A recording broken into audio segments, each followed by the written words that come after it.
null and void, illegitimate, because an individual has violated his oath of office or in some other way has violated the law. The government is what lawyers call a legal fiction. It doesn't exist in one place. I mean, there are buildings there, but the government is the sum total of all the behaviors of the people in public office consistent with the Constitution and laws.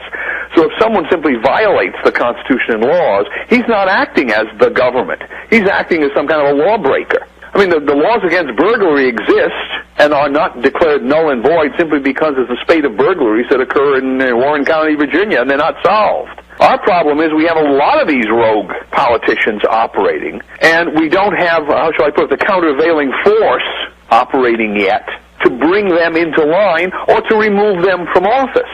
But it certainly doesn't mean that the government is. We're the government, for heaven's sake. First three words of the Constitution, what are they? We the people. Are we null and void? We're just not exercising our authority here. Dr. Vieira, how do we exercise our authority? And thank you for the call there, Stephen. Well, the point I've come to after many years of kicking through the judiciary is that we've reached the stage at which we have to go back to the first principle of what is the one thing that the U.S. Constitution, Second Amendment, says is necessary to the security of a free state.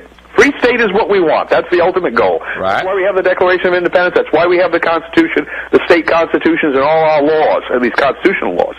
The free state. And obviously we want it to have security and permanence, not only against foreign enemies, but against domestic enemies and domestic criminals, whether they're in the civil realm or the political realm. And what does the Constitution tell us is the one thing, the only thing it says that is necessary for this purpose? A well-regulated militia, the militia of the several states, as the body of the Constitution defines it. We haven't had that structure in any state in this country for more than 100 years. And I look at that structure as being, in a sense, the epitome of the essence of the Declaration of Independence. So what you're saying, Dr. Vieira, is we're going to have to get with our state legislatures and make them create this militia. Yes, and put us in it, because we're going to have to participate in it.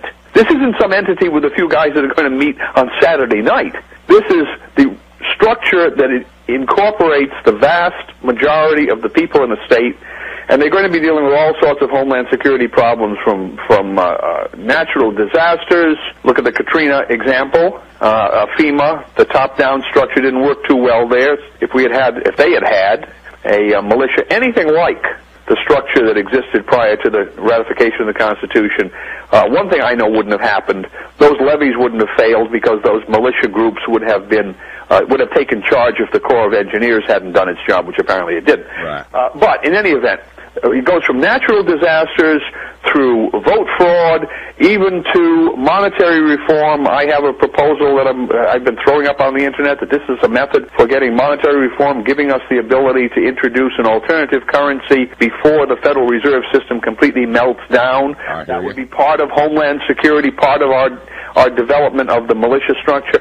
Food security. I mean, you talk about people that are concerned about these genetically modified crops, about the monopolies that companies like Monsanto are getting on seeds, so they'll be able to control you bet. Our access to food, and the possibility also of a social breakdown, economic breakdown that will leave us pretty much eating whatever we can grow. We're not, in most communities, almost throughout the entire country, if it's not an agricultural rural community, we're not prepared to deal with that. I hear you. Why not? Because we haven't maintained these structures that the Constitution says are necessary. Okay. Take vote fraud. Why don't we have paper ballots in every jurisdiction in this country? We don't need those machines. If we had militia structures by rotation, we would have more than enough people to sit in those polling places, hand out those paper ballots, count those paper ballots again and again and again, and there would be no question of who's elected to these offices. So I can go down this list forever, and I think most of your listeners can sit down with a pad and start writing out those elements of homeland security, if you will, in their states and localities that could be handled by the people themselves in organized militia structures. And in fact, that's one of the things my book tells people to do. Go out and start doing that. Get that wish list, find some appropriate people, maybe such as myself, who can draft legislation properly, and then with that legislation and that organization, go to those state legislators, some of whom probably will be sympathetic to this goal, and say, number one... Okay, Dr. Vieira, hang on, we got to take a break, and we'll be back. All right, Dr. Vieira, you still with me? Sure I am. Okay, let's go down here to Don. Don, are you there? Yes, I am. All right, what's your question for Dr. Vieira?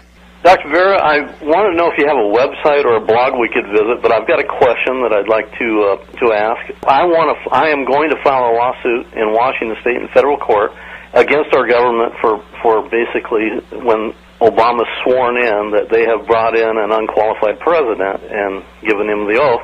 So I was wondering your thoughts and comments and what you would recommend as far as a lawsuit like that that citizens could file and then they could sign on as a class action.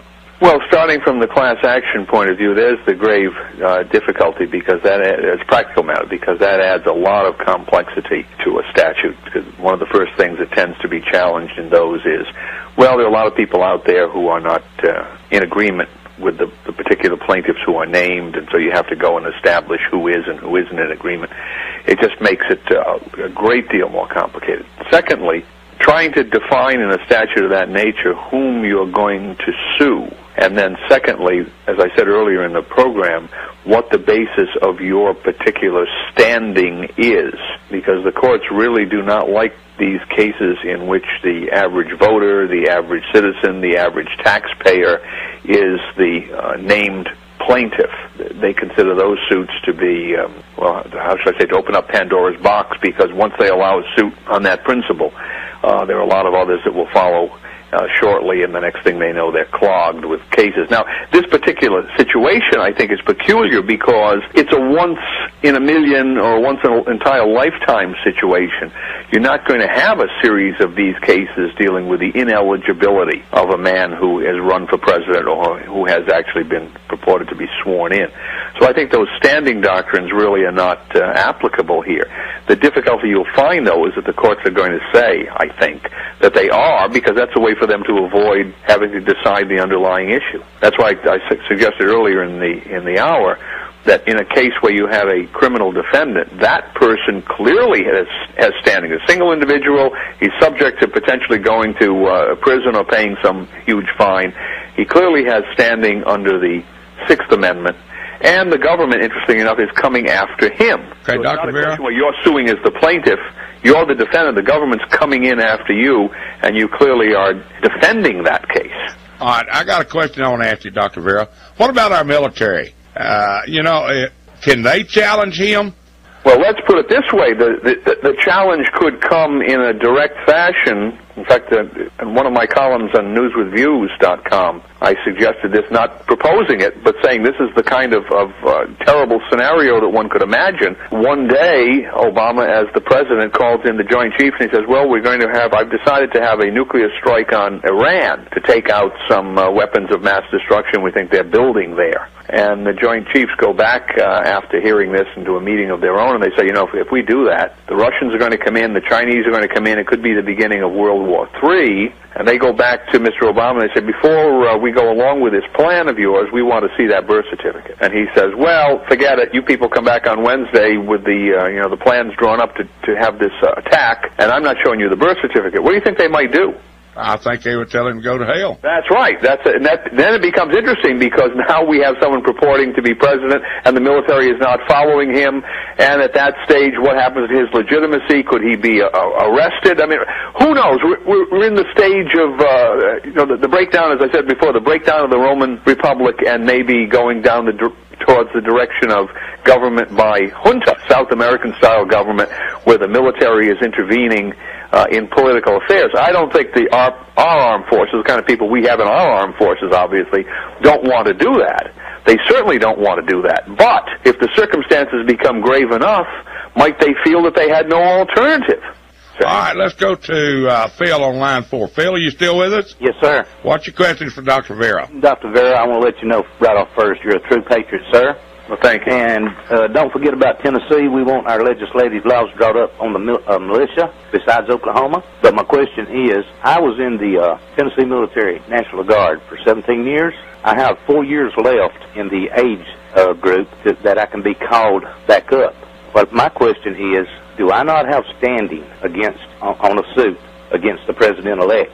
Well, actually, I think the answer is yes. But you see, I am not in control of the judiciary.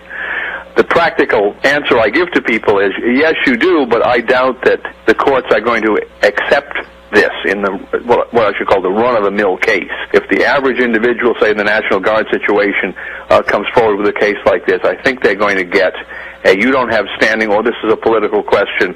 That's another doctrine that they use.